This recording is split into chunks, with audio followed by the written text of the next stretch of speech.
Boys and girls, welcome to another live edition of the Highbury Squad. It's one-on-one tonight with a very special Gooner. One of our favourites is back in town. Here we go.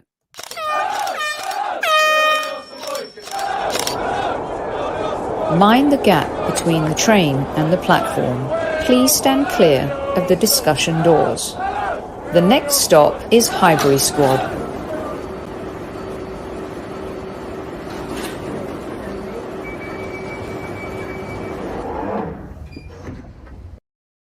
Good evening, everyone. Welcome to another live edition of the Highbury Squad. Many of you are probably watching the Chelsea-Brighton game, hoping that the Blues get stuffed, and rightly so. If you're listening on replay, welcome. We hope you've had a lovely day, no matter where in the world you might be. Squaddies, Super Kev isn't here, so I have to do this. I remembered, so you're lucky. At ease, everyone. Welcome to the usual suspects in the house. But most importantly, my very special guest for our one-on-one tonight, Mr. Tom Canton from the Gooner Talk TV. Hola, Tom. Hello, how you doing, mate? You good? You well? I'm epic. Yes, I'm epic. I had a few worried folks worrying about you because I put this picture up, which I love, and I used when you and Kev did the Who Are You episode. Yeah, I know. I love this picture. It's very atmospheric. It looks like you're in your own Italian coffee house there, Tom. It's actually, that picture was taken in like a pub in the middle of nowhere in Kent. So even better. Yeah, I mean, everyone looks better in black and white as well. I mean, I really should have that aesthetic on my channel now I think about it. All my videos should just be black and white. I'd look so much better. I might get more work if I did that. Truth is, my cousin George, whenever we have a funny thing, because all he says whenever we take a picture is like, make it black and white. Like, no matter where in the world we might be, it's make it black and white. So, yes. I'm not very photogenic at all. Like, awful. So, like, every time someone takes... You know, like, when Chandler in Friends... Yes. When he's, like, getting that photo taken from Monica. That is exactly what I do. I can't do it. Yeah, it's that. It's no... like, I can't do... There was an episode like that in Sex and the City too, when Charlotte and Harry were getting engaged and they were having their engagement photo taken in Central Park, and he just couldn't do it. So he was like, you know, one of those. We had like an engagement show when like our photographer for our wedding also gave us like a free engagement shoot. I might have uploaded some pictures actually, but I thought that was like the best. He clearly was a professional because it's the only pictures taken where I look semi-okay. So we picked the right guy is what we did. Well, I love it. I absolutely love it. Magic Mike is missing Sutton United versus Colchester for this. This has better be good. Lots of good folks in the house. Thank you all for joining us. I'm going to get stuck right into it with Tom. Got some really good stuff. We're not going to talk about analytics. We're not going to talk about, you know, Liverpool versus Arsenal this coming Thursday. We're going to talk about a few different bits and bobs. We're lucky to have him on the show tonight. He's a very busy fella. I wanted to get your take real quick, Tom, on the cancellation meltdown. Now, just to let everybody know, we will be touching on the Unai Arteta thing, but not in the way you imagine. Tom and I are going to save that for May. Okay. Yeah. So we had a passionate discussion on Dan Potts, Lee Judge's show, which spawned a lot of feedback on Twitter, by the way. So we're going to readdress that conversation in May. Would you say that's fair, Tom? Yeah. When Dan uploaded that video, I was like, oh, nothing good can come from this. Nothing good. Nothing good at all. So let's talk about the cancellation meltdown, if you like. And I'm going to tie it in a little bit to the departure of this fella, and you can tell us if these departures have actually officially happened. One of my favorite Kolasinac moments, of course, the North London derby. Brilliant, grabbing the flagpole. Loved that game so much. I think we all did. We called the game off because of injuries. The world came at us, and, you know, fans were united, I think, for probably a good 2 days. Do you think that now and then with we broke it on Twitter. Yeah, and then we broke it on literally. Blame Dan Potts. Yeah. Do you think we've been a bit naughty here? Initially, I was of the volition that, hey, if it's good for the goose, it's good for the gander. Why can't Arsenal take advantage of the loopholes of the rules? And now we're seeing the departure of Mari and Kolasinac. Can you talk me through that a little bit, your thoughts? Yeah. I mean, naughty implies that you break rules, right? Like, True. so, I mean, I don't think we have. I think I think we've been savvy. I think we've been a bit street smart. I think, we've done what's in the best interests of the club. And it's not like other teams have been angelic in their use of the rules. And I say use of the rules because it does feel like the rules are being used rather than abided by, I suppose. I think that we've done the right thing. I think that this is a really important season. And look, if you're not going to have your best players available because of injury, because of the African Cup of Nations, because of, a single at the time COVID case, and then one, or I think there was one extra one that was unconfirmed as to who it was afterwards, and you've got a right to postpone based upon the guidelines you've been given, I think it's absolutely fine that they did it. What's not fine is the reaction, or rather, what's not fine is the reaction in regards to pointing the finger at us and getting the swords out towards Arsenal, because it was us that have done this latest one with obviously the least amount of COVID cases. But I just find it mad how like everybody has jumped on Arsenal. I think it was Sam Matterface who I got a lot of time for in his commentary, but I think he put a tweet out this afternoon or early this morning that just compared us to Boris Johnson. I was like, are you for real? Like, come on. It's a little harsh. I know. Of all the people you can compare us to, like, I don't want to misquote him. I'll see if I can drag it up. But it's honestly, yeah. I didn't see Arteta dancing with a lightsaber, that's for sure. No. Here we go. So Arsenal getting the derby postponed and then trying to offload Pablo Mari and Sad Kolasinac, delaying the recall of a youngster until after the announcement and loaning out Ainsley Maitland-Niles and following Balogun looks about as good as Boris Johnson saying he didn't realise he was at a party. Like, wow, really? They really do. Honestly. And we're both in the media, of course, but there really is an insane appetite to hit Arsenal at any juncture. And I do feel that's because we became a bit of a laughingstock and the dartboard that started towards the end of Wenger's era. We were an easy target. Obviously, a lot of jealousy with the success we've had going Invincible, I think, added a lot to that. But it goes back to George Graham and George Graham's initial quote, and probably stemmed from there. Do you find that? Do you think that's true? Or do you think we see it through our rose-colored glasses? Yeah, look, I think there's. I don't want there to be. I really don't want there to be, and I try and always apply the context, as you say, is that we're Arsenal fans, we follow Arsenal fans, and those Arsenal fans will retweet and publicize things that are against Arsenal. Like the Arsenal fans you follow aren't going to retweet people gunning for United or Chelsea or City or whoever. They're going to retweet the people gunning for Arsenal, and they're going to reply to it and quote tweet it.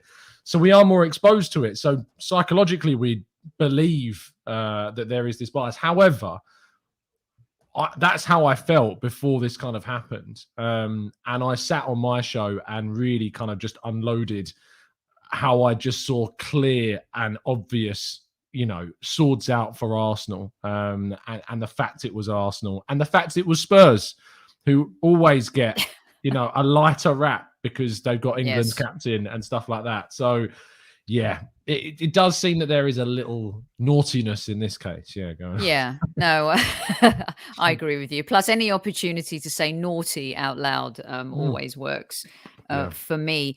So I just want to circle back to something I said and I did joke about, but do you think that it did unite fans? I feel like Thursday at the Emirates is going to be like a fortress in the sense that Mama Bears are going to come out. Don't poke the Arsenal. It seems like it's worked and I think it's been working prior to this, Tom. But the crescendo probably was the Liverpool debacle and what happened once the cancellation stuff kicked in. You go to the games, you're there, you see it firsthand through your work as well. Do you think that we were united for a little bit? There's still fractions, fans still disagree about Arteta, and of course that's going to go on and on until the end of the season. What's your take on that? Yeah, I think 99%, the most you've ever seen, like the Arsenal fans united against a cause and really kind of pushing back against the authority, if you like, in the world of kind of football social media, I suppose. I think it highlighted also kind of the very small minority of people that have got such a kind of a disdain towards the manager as well, that were desperate to see this game go ahead, because there is a very tiny percentage that actually want Arsenal to lose to get rid of him. And I think that that was highlighted as well, unfortunately. But there's always going to be extremes in every single scenario. So you're always going to get that. But on the whole, I think that 99%, more than that, managed to unite. And yeah, there was, of course, I mean, I wrote about it. I think it's something that for the first time it's happened in a long time. And actually, it's the worst time for our rivals that they could have threatened the fan base to unite it and get behind this team, because, you know, gunning for top four, this could be a little bit of, you know, of a catalyst for the Arsenal this season in terms of their support. I don't think we necessarily need it. We've got some of the best away fans in the league. The home crowd needs it, but I think actually the home crowd at the Emirates has been a lot better this season than in previous years. Agree. So it could get even better. So we'll have to wait and see. Yeah.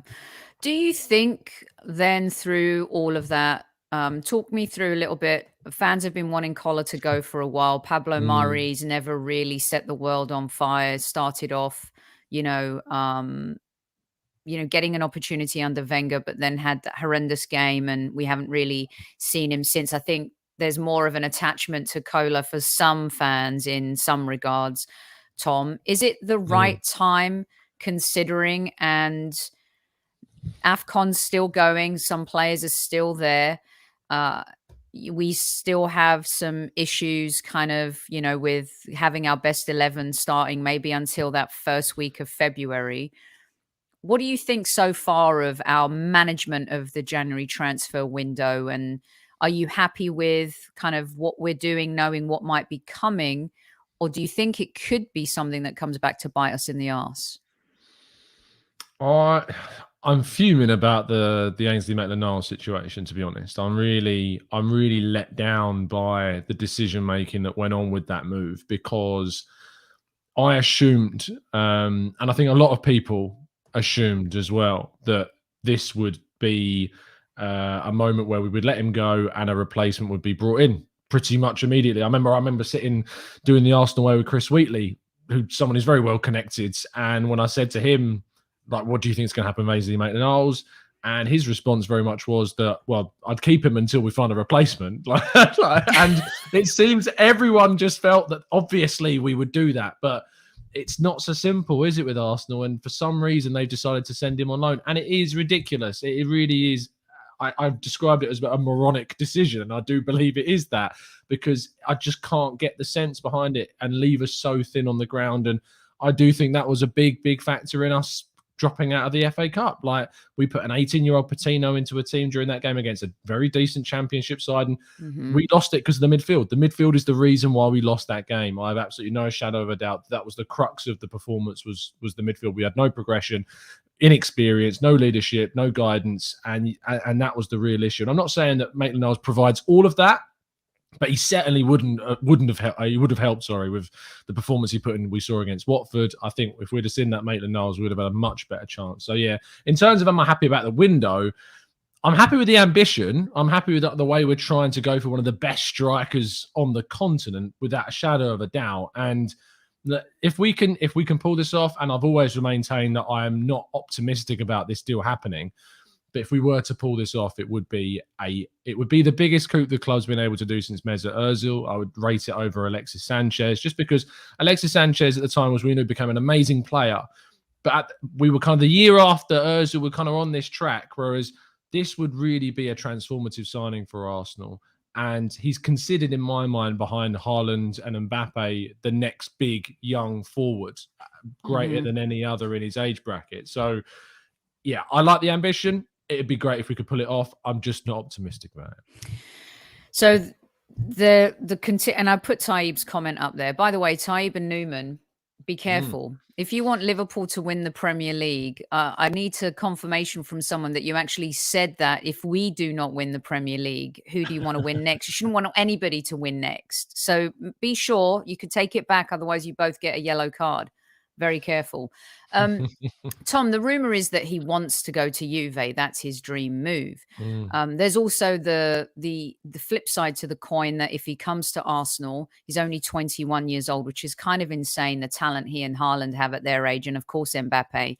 And you rightly say, if there's top three strikers in the world right now, those are the three. And to sign them, I agree with you completely and wholeheartedly that it would be a statement signing from the Arsenal. Does he really want to go to Juve? I feel like if he comes to us in 3 years, his value and his own power as a striker in Europe will grow tenfold. Haaland made that smart move by going to Dortmund, and now he's in one of the most powerful positions. Mbappe finds himself in a super powerful position because he can go anywhere too. What's your take from what you're reporting, what you're reading? And I also liked your thread, by the way, where you explained to Arsenal fans, not in a condescending way at all. Like, if you're tired of listening to this or if you're tired of reading about it, you shouldn't be, because if we do pull it off, it will be a major coup. Yeah, that is how I feel. I get a lot of comments because obviously when I do the daily transfer show at 8 AM, it must get frustrating if you like tuning into that show and I'm talking about Vlahovic every day. I'm sure that does get monotonous, but the problem is that it is the biggest talking point and there is new reports on it every single day and new information that drops. And so we should talk about it because people want to hear. And I get a lot of comments saying, I'm fed up with this, like, just move on. And I saw Craig from Same Old Arsenal kind of just saying, like, I'm done with this, let's move on to someone else. And I think that a lot of people got kind of this view because they are just a bit sick and tired of the reports about it, sick and tired of it going back and forth and not really much clarity. So I can understand it. But I don't think we should want to just move on from it. I don't think we should get fed up with it because I'm loving the fact that we're linked to a player of this caliber. I'm loving the fact that we're clearly interested, and Arsenal are very much interested. Edu is doing everything possible to try and get this deal done. The problem is that Arsenal are in such a position where we've fallen off our pedestal for so long that knock that Raul Sanllehi famously talks about, it isn't the same knock as it used to be. And teams like Juventus, even with their struggles this season, unfortunately, Juventus, in my mind, are a bigger club than Arsenal, especially to players that play in Italy and play in Serie A. Like, they're going to look at Juventus as kind of the absolute ultimate for them if they've got all this kind of affiliation with Serie A. And we've got to try and out-compete with these teams. Usually that's going to come through a financial incentive, wages that we can offer that clubs in Italy can't offer. But unfortunately, it's a situation that I don't think we're going to see resolve this window. I think that we've tried to do it in this window because it's given us the best opportunity to get him above the other teams that are interested because they're not able to go for him in January. And I think it'll be a case if we don't get him, we won't sign a striker this window and we will sign a different striker in the summer because I just think the competition for Vlahovic in the summer will just be too great for us to get him. I know that's really pessimistic, but there's no point building people's hopes up about a deal that is really, really difficult to do.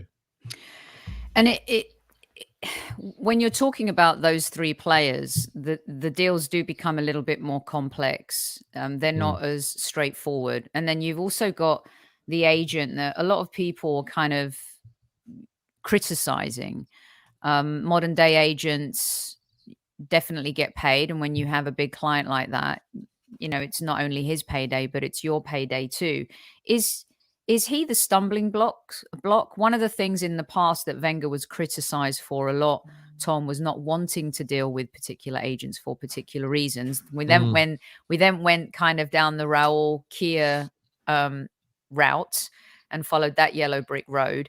I just find it to be a club's damned if they do and they're damned if they don't. If you want the player, you've got to bite the bullet and suck that part up. Is he the sticking point, do you think? Or is it the player's desire to be a Juventus player? I think that Vlahovic has an interest in going to a club that's going to, you know, take his game to the next level. I think it's ludicrous to think that he has absolutely no interest in coming to Arsenal whatsoever, because if he didn't have any interest at all, why on earth would the club be pursuing him this hard? It doesn't make any sense unless there was any indication that he would be open to this kind of move. Why would they waste time with it? A lot of people try and compare it to the Locatelli situation in the summer, but it was very different. You got a situation where Juventus were in a situation where they could buy him and they were trying to buy him and they wanted him, and it was a summer window, not January. We supposedly put a bid in, but I think it was one of those stories that was very much lengthened by just reporting rather than the actual reality of how we actually chased Locatelli. And I think it became very apparent very quickly to Arsenal that they weren't going to get him, but the stories continued because he hadn't left Sassuolo by that point. He hadn't gone anywhere else. Whereas Vlahovic, there is no one Yeah. else interested in him during this window. There no one else that can buy him during this window. Is that weird to you, Tom? Someone, Oliver just put that up. Olivier, I think, just put that up. Why isn't anyone else as aggressively going after him? Because of the finances. Like January is not an easy time for teams to do deals, especially Serie A sides, one of their most heavily affected leagues by the pandemic's effects. Manchester City, who are another side, said that they've got interest. They're not pushing for a striker because, and you got to think that all the big clubs are also waiting for the Haaland situation to kind of die down. And when that release clause activates in the summer of 2022, all of the big clubs are going to be propositioning Haaland with these different offers to give him a route out of Borussia Dortmund. So if any big club like a City or a Real Madrid or a PSG or whoever goes and bids and gets Vlahovic, that weakens their position for Haaland in the summer, because then Haaland's going to be looking at it and going, well, am I going to be getting enough minutes, or am I going to be playing in a 2 in up top? Because I don't really play in a 2 up top. So I think that is also coming into the minds of a lot of those clubs that it's summer 2022 is the summer of Erling Haaland and Kylian Mbappe, and they don't really want to kind of go for another big striker now because it could weaken their route. Regarding the agent thing that you asked about, I mean, agents is the reason why we didn't get N'Golo Kante. I always kind of point back to that. If we'd have bit the bullet on that, or Arsene Wenger had bit the bullet on that, we could have had N'Golo Kante instead of Granit Xhaka. Agents are always going to be part of football. They might be able to be reined in a little bit if FIFA introduce certain regulations and rules, but they're always going to be part of football. They're a necessary evil in the most respectful possible way, because not all agents are bad, but it's just something that Arsenal have got to try and deal with. And if it's going to get to a situation where agents are asking for a ridiculous amount of money, yes, you can try and rein it in. But if you want to get those big players, the big agents who are, representing those players are going to want big fees, and you are going to have to pay it. Yeah, totally. I agree with that. Seeing as you've asked, Craig, we'll bring out Vinny. 250 of you in live chat right now. Thanks for joining us on a footballing evening where a lot of you are enjoying the game. Hit that like button, Vinny, and smash it if you love Tom. Does so many great things. And if you don't watch his channel, which I think you're living under an Arsenal rock if you don't, the Gooner Talk TV is doing great things. And probably one of the best reporting on the transfer scene in January and the summer. Yeah, absolutely. Absolutely love it. Runs with Cal says, wait, what? Tom is here like my girlfriend's meeting in a pub. What? No idea what that even means. I'm not going to make Tom imitate Super Kev Magic Mike. Only you can do that. And remember what happened last time you did. You got in serious trouble with Super Kev, and it wasn't pleasant for you, was it? Got smashed. Right. I want to switch gears a little bit on the transfer scene then, Tom, because one of the things I've been asking for is just a little simplicity. For example, we find ourselves in a situation that we didn't think we'd be in. I think if we're all honest, we didn't think top 4 was realistic. Do we hope and dream that we can do that? Of course, as fans, you always want the best for your side. But now we're here. How do we grab it with both hands, knowing that West Ham could falter, Manchester United are broken at the minute, Tottenham seem to have lost their way, even though they're still winning games under Antonio Conte. Not sure their full identity is together yet, and they could be a couple of injuries away from disaster. This is why I didn't mind playing them at the weekend, because Son was injured. I would love to just, and I think there's a stumbling block because maybe Gigi Wijnaldum doesn't want to leave PSG, but that's the loan deal I wanted to see. Can you talk to me about maybe keeping it simple in terms of what we should be doing to secure that top 4 place that now is a possibility versus what we thought the reality was at the start of the season? Oh man, it's so difficult, isn't it? Because fan expectation often is blinded and blurred by video games, is something I often bring up. Like the idea that a transfer can be done by, you put a bid in, the team accepts it, you speak to the player, you agree a contract, you complete the deal, it's done. But in reality, it's so much harder. Like around a player, there are so many other factors. And you've got the social life of the player. You've got the player's willingness to move. You've got his family, his kids. Does he want to uproot his life to somewhere else? And in the case of Wijnaldum's only just moved to PSG. And he's he's not, I wouldn't say he's struggling, but I think he's finding it difficult with the environment. I was listening, I think, to an interview that Petit did about Wijnaldum. He talked about kind of struggles that Wijnaldum's having at the moment. And I think that Wijnaldum wants to make the most of it. I think he's also suffering with a couple of injuries, as he has done. But yeah, look, that deal's really difficult. In terms of, was it the expectation kind of? Yeah, like what were you like in terms of the reality of we've got what 2 weeks left? We need, I think we need. Obviously, we all agree we need midfield. Striker position long term. We discussed on Dan's show that's more of a difficult pickle, and that could be a summer thing. Right back cover is important. Centre back is important. So, what's your take on the reality of what might happen between now and the end of the transfer window? Look, I think the reality is that I don't think we'll bring in a striker. I think that's the reality. That's the blunt, horrible reality of the situation, is that the Vlahovic deal is just going to be too difficult to pull off. I hope that we do. I desperately hope that we do. I just think it's going to be too tricky. In regards to midfield, it's interesting that as we're talking right now, Ghana are losing 2-0 to Cosmos, I think is the current They are, score, yes. Which means that Thomas Partey will return ahead of schedule. And I always kind of felt that Arsenal's needs in midfield were very obvious in the present, but in the context of the rest of the season, Arsenal will have Partey and El Neni and Lokonga and Xhaka and Patino, who's getting senior minutes now as well. And I think the club may, instead of, because basically the strategy of the club in the transfer market has changed. They're not panicking anymore. They're not just buying any old player anymore. They are seriously looking at every single candidate with a fine tooth comb, making sure that Arteta is going to have the right player, not just for their skill set, but for their character, their personality, what they're going to be like. You know, they have to go through a rigorous kind of scales of systems to look at what the player is going to be like. And they're not just going to bring in someone just off the cuff. So I think that's another reason why things are taking longer than people are comfortable with. They're like, why don't we just go get this guy? Let's just go get this guy. Let's go get this guy. Well, in reality, we have made so many huge mistakes in the transfer window by panicking. Actually, this level of reservedness that, you know, could come back and bite us in the arse if we're too reserved. But at the same time, it may not be, because we've offloaded Kolasinac, who looks like he was, you know, if we're being honest, a lot of money. We made a mistake. Granit Xhaka, we're having to cover for. Arguably, we spent a lot of money on him. He's been okay, but, you know, his mistakes have cost us hugely. We spent a lot of money on Skodra Mustafi. You know, we just loaned out Marie because he was a bit of a panic signing at the beginning of Arteta's tenure. Cedric, another one you look at. Willian, at the start of Arteta and Edu, the combination of the two, Edu.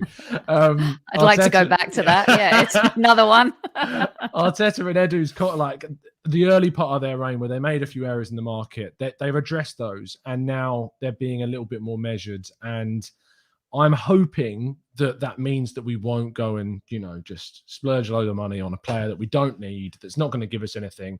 And I think we could all agree that we'd rather save the money on someone that's going to really help us in the summer than waste money on just a random player that may not even give us what we need or want. Right. Can you also enlighten me? Is Dinos Mavropanos still on the radar, or is he someone that we're looking to shift? Because he's really done quite well, and he's silently going about his business. He's gotten into best 11s a couple of times too, Tom. I'm not saying he's the answer, but I think he would be a better answer than Chambers and Holding at the back. Now he's had that experience in Bundesliga. What's your take real quick on him? His situation is pretty much the same as Matteo Guendouzi, unfortunately, for Arsenal fans that kind of wanted him to stay. He agreed a deal with obviously Stuttgart, and ironically, Stuttgart's kind of head of recruitment is Sven Mislintat, who was the guy that brought in sorry, I'm going to get my pronunciation as best I can, Sophie, for you, but Mavropanos. Mavropanos. Bravo, Tom. Bravo. And basically the agreement is that if Stuttgart stay up, it's an obligation to buy for around, I think, 2.5 million. Was it? Oh my gosh, that low? €2.5 million, and it was a €500,000 loan fee. So it makes a €3 million complete deal. And then if they get relegated, it turns to an option. So, I mean, they could still even buy him if they get relegated just for that as a price. So they will absolutely activate that at the end of the season. So he's gone. Like, he's effectively a Stuttgart player from this moment. And that's the biggest thing for Edu, is that while I've been very complimentary about the players that we look to bring in, the sales department of Arsenal is still very, very much under the microscope and needs desperately improving. Guendouzi, we're going to lose for 9 million, £9.5 million, 12 million euros. We're going to lose him for. So, yeah, we're going to get a combined 15 million. Can you explain to the listeners, because a lot of fans are like, oh, Marseille have a ban now, but this is not in effect for this transfer window, nor for any player who is currently on loan there. Correct, Tom? Yeah, absolutely. So that's why they've just been able to register Ser Kolasinac. That was announced today. The actual ban is in a process of appeal. So this happened with Chelsea, where they appealed their ban and it got kind of delayed for a window. So in that window, they went and bought Christian Pulisic from Borussia Dortmund and then loaned him back so that he would arrive in the summer. They got in Mateo Kovacic on a loan with an option, which they then activated even during the transfer window that they actually had the official ban. They still activated that clause to buy him through. So Guendouzi will still go. He will be a Marseille player. Saliba, however, is different. That's the positive. Saliba is not their player, has no option in that contract, in that deal. So that route for him to Marseille, if he wanted to, is closed. That door's done. Do you think that we've allowed Guendouzi to go on the cheap too? I mean, Mavropanos, to me, he's a Greek international. So it really is crazy. And I don't want to be negative or point the finger, but that is where we really have to improve as a club, is these sell-ons. And I do believe we'll get better. I think we're just tied into some crap right now, but they're the ones that did this deal, the people that are there currently, Tom, and that is just cheap business. And Guendouzi, to me as well, surely he's a £20 million midfielder, isn't he? At least, yeah. How has this happened? Look, it's a combination of and Guendouzi is also involved in the fault of this. Like, his behaviour behind the scenes, as far as I'm aware of it, has been very questionable. I remember reading a story. I don't want to misquote the author. It might have been James Benge at the time who wrote the story for Football London before he moved to CBS Sports, about how he was given basically a number of opportunities to apologise for his behaviour behind the scenes after that chaos at Brighton with the Neil Maupay situation. Effectively, like, he was sent on loan to Hertha Berlin, giving you the indication that it wasn't worked out. And Arteta has looked very carefully at the players that he wants in his group. He wants committed players. He wants players going to do what he wishes. People might look at that as a bit dictatorial, and I get that. But Arsenal have had so many issues in the past. And to see a united group, and it is a united group. I mean, Sambi Lokonga's quotes coming out today about Arteta were very complimentary about like how demanding he is, but it shows that he wants to take this group of players places. Guendouzi is on a year. I think that his contract would have run out this year, but they agreed like an extension of 1 year, so they could do the loan with the clause included within it. But yeah, look, he'll go for 12 million euros. Mavropanos will be a player that we will absolutely regret losing for 3 million, because Stuttgart, interesting, there was a report saying that Borussia Dortmund were interested in Mavropanos, and Stuttgart were asking for a minimum of £20 million. Unbelievable. West Ham United were also another club interested, and Newcastle as well. So, look, and they want 20 mil, and we're going to let him go for about £2.7 million. So, it's... I feel that one could come back to haunt us just a little bit. Okay, we've got a few minutes left here with Tom. I don't know if Boris Johnson has resigned, but if he has, I think that might be fake news, but we'll see. I wanted to get your take on, if you look at Manchester United right now, you look at Tottenham and you look at us. And you could argue we could go further back. Everton was supposedly our rivals at the beginning of this season, last season.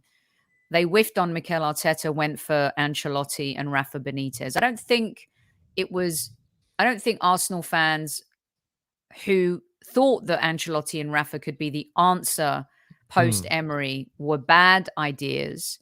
But if we move and shift gears from Everton and focus on United, Arsenal and Tottenham, whose shoes would you rather be in right now, prospect-wise? because I feel kind of, as critical as I've been of Mikel Arteta, I believe in these players. I believe in their DNA and their culture, their own ethics and hard work. I would rather be in our shoes than any of the other shoes because we feel like we have more of a structure. What's your take on where you'd rather be, Tom? Yeah, no, I think you're spot on. I think the way that the club has, and Arteta and Edu in particular, have kind of built a project, and I know we used to laugh at the word process, and it was always kind of that word that came up as a bit taboo, I suppose, but it genuinely is it's an exciting time, I think, to be an Arsenal fan, not just because of the players that you see within the first team, but you look at Patino coming through, you look at Salah coming through, the under-23s under Kevin Betsy are doing really well this season. And, you know, I think they're winning right now. In fact, I think they went 2-0 up. Marcelo Flores scored a goal tonight. Mexican full international now, senior full international at the age of 17, 18 years of age. Fantastic talent. It's an exciting time to be an Arsenal fan in regards to the squads. And I think what's good about it, I think what Edu has done actually, is that it's a squad that is not tied to Arteta. It's a squad that if we ever moved on from Arteta, we don't need a rebuild. We don't need a coach to come in and drastically overhaul the squad anymore. We've got a group of players that, you know, is malleable, that are still at a developmental age. That's what I wanted to say. A new coach could come in. Yeah, I know. A new coach could come in and take that club and those players forwards because they're still not, you know, it's not like a situation where you look at Liverpool. Liverpool's squad is full of, you know, 27 to 32, 33-year-olds. And they're going to have a real overhaul over their squad in the next few years or so. Spurs and Man United. Spurs, look, besides Son and Kane, you're struggling to identify real talent. They got some players that are okay. Reguilon's okay. Emerson, a lot of Arsenal fans wanted to see us sign, but has not looked good since coming in. They've massively misused Tanguy and Ndombele. That was one of the best players in Liga at Lyon. They now want to get rid of him. Dele Alli, I hate his guts. But, you know, was a real talent, like genuinely was a real talent. And that's crazy what's happened with him. Davison Sanchez, that's a really good player at Ajax, and that's kind of gone downhill. They just, Steven Bergwijn, he was so good for PSV. And when he first came in, I remember speaking to a good pal of mine, Drew. A lot of people probably follow him on Twitter, like Logic Lehrer, who's big on German and Dutch football. And it's staggering to see him fail. And it's Son and Kane that have dragged that team through to where it is. And now I feel like Kane will now stay. I feel like last summer was the only summer that you really would have seen in movies. Too old now. There's other strikers coming on the scene. No one's going to pay what Spurs are going to want for him at this age. It would be pointless. It'd be a weird investment. And Son, you know, is just signing a new contract, and they're very lucky to have him there. I think Son could easily be playing at somewhere like Real Madrid without a problem. But still, it's not exciting. That squad's not an exciting squad. And Man United are just funny. Man United are just funny. Like it's enjoyable watching their struggles. Yeah, you really do. I thought Rangnick would really change them, but I think their problems. I mean, getting in Ronaldo was one of the biggest mistakes. With the benefit of hindsight, it's really damaged their capacity. I mean, just he's at the team. Fernandes scores twice. It's, you know, you can write it. Tom, when you think about I think, you know, Saka and Emile Smith-Rowe, the heart of the Arsenal future, the nucleus of the type of team that we want to be, are empowered at Arsenal. Like they're kind of like the Dons, you know. They're seen like that by the club and also the fans, and not because they're arrogant with it. They're just showing it on the pitch and through their behavior. Even though Phil Foden has some off the field issues, the way Pep's managed him, he is the heart of the future of Manchester City. You know, once Bernardo Silva goes, or, you know, even when David Silva hung up his boots there, he's going to be that guy. They brought in Jack Grealish to help maybe complement that. I think if they could just adapt to having a better culture off the pitch, they would. Jack Grealish especially would excel on. Then you look at Greenwood and Rashford and Jadon Sancho. They're supposed to be the heart of Manchester United, the future. And I agree with you, like bringing in Ronaldo, it looks like they've lost their football soul. You know, they've lost that magic, that joy that they were playing with. I mean, Sancho was brilliant at Dortmund. We all saw him play in the Champions League as well. That's why I feel like our culture is maybe set up better for those younger players. And you could throw Martinelli into that. Yes, he's not a British player, but he's definitely a superstar in the making of the future. And then you've got Patino coming through the ranks, who's a long way off. But I think that's what's lost at United, is that heart, that who's the anchor? Yeah, absolutely. I mean, I used to think of United in a similar way to Liverpool, that they would buy the best English players, and they would be kind of, you look at the England squad and it was just perpetuated with the best that the England really had to offer. And it's just, United have gone down this really strange route with their squad building decisions. But you're absolutely right. I would love, like, if I was a United fan, which is a horrible thought, if I was a United fan, like, you look at that squad and you go, Rashford up top or Greenwood up top, either one of those two can play in striker. Sancho in a wide position, Fernandes at 10, and, either one of Greenwood or Rashford in the wide position. And that front four, it looks like a crazy front four. And yet they're persisting to try Ronaldo. I'd like Scott McTominay, but they need another midfielder. I think McTominay is another good example of kind of that core group. He should really, they should put a lot of stock into McTominay. I think he's a very solid midfielder. But you put him alongside, say, a top class player like, I don't know, Paul Pogba, if you were to allow him to the freedom to play his game like he does in the French national side, instead of shackling him the whole time. It's spending 80 million on Harry Maguire. It was ridiculous. Like, you could have looked to bring in more savvier signings, and they tried to buy. White. People are arguing about that 50 million, and it's looking like good money spent now, isn't it? Ramsdale, how much does he go in the transfer market? Yeah, now. Varane was compared to Ben White all the time, wasn't he? But Ben White has far outstripped Varane this season, without a shadow of a doubt. So United are in chaos.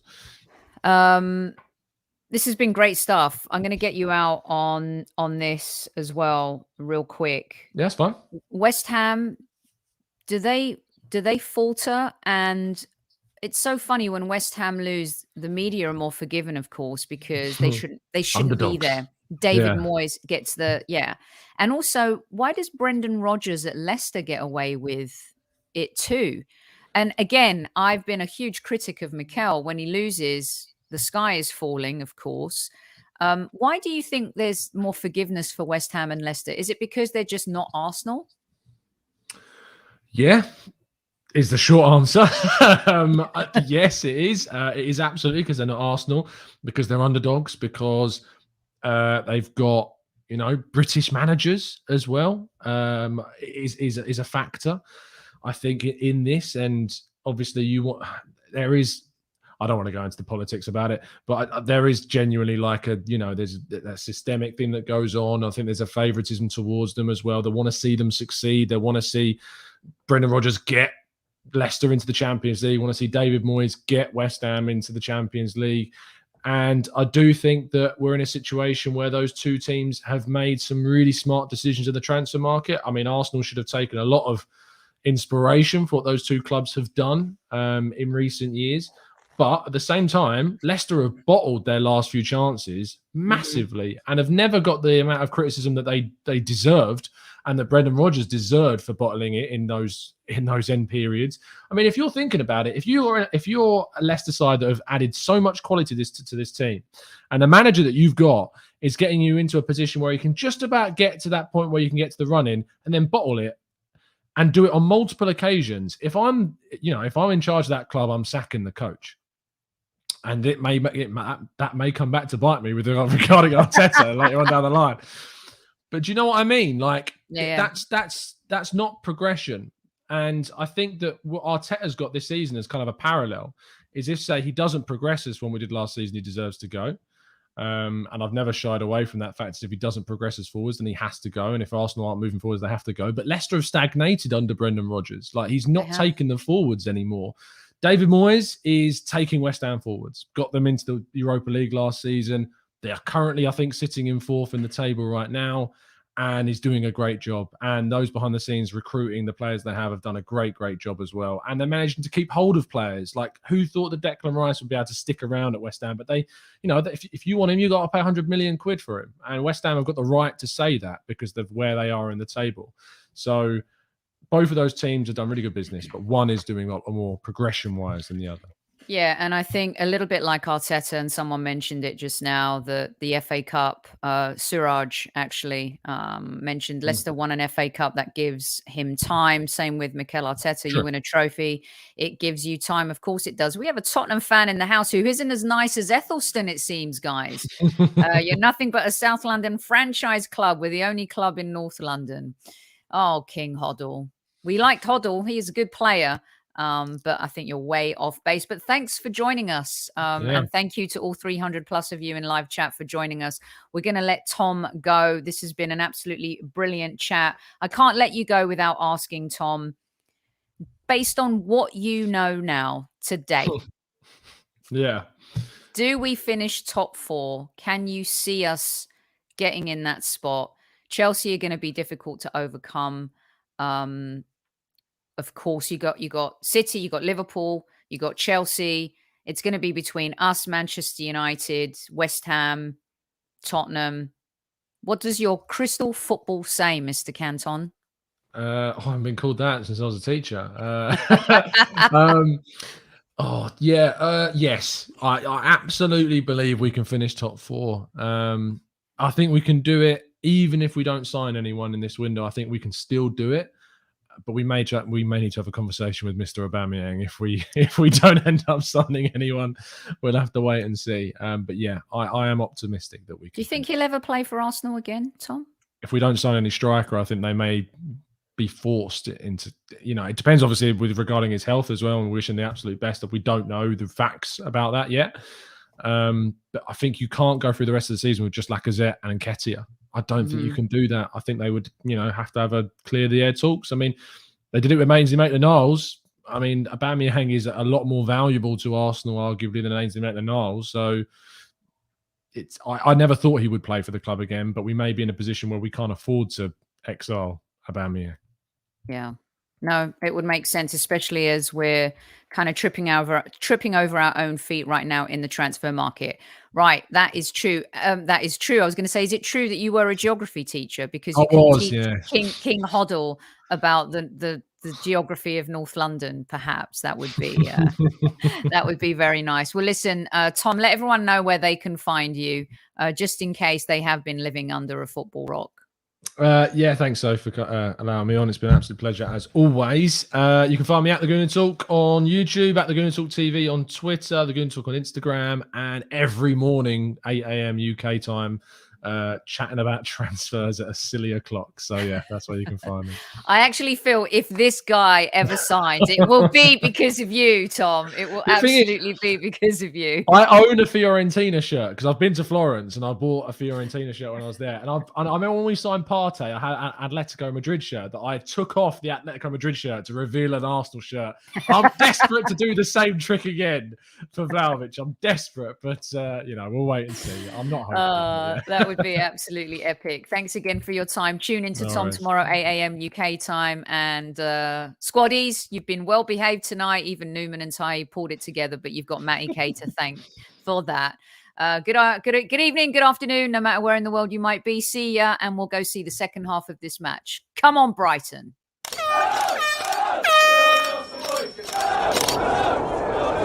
Mind the gap between the train and the platform.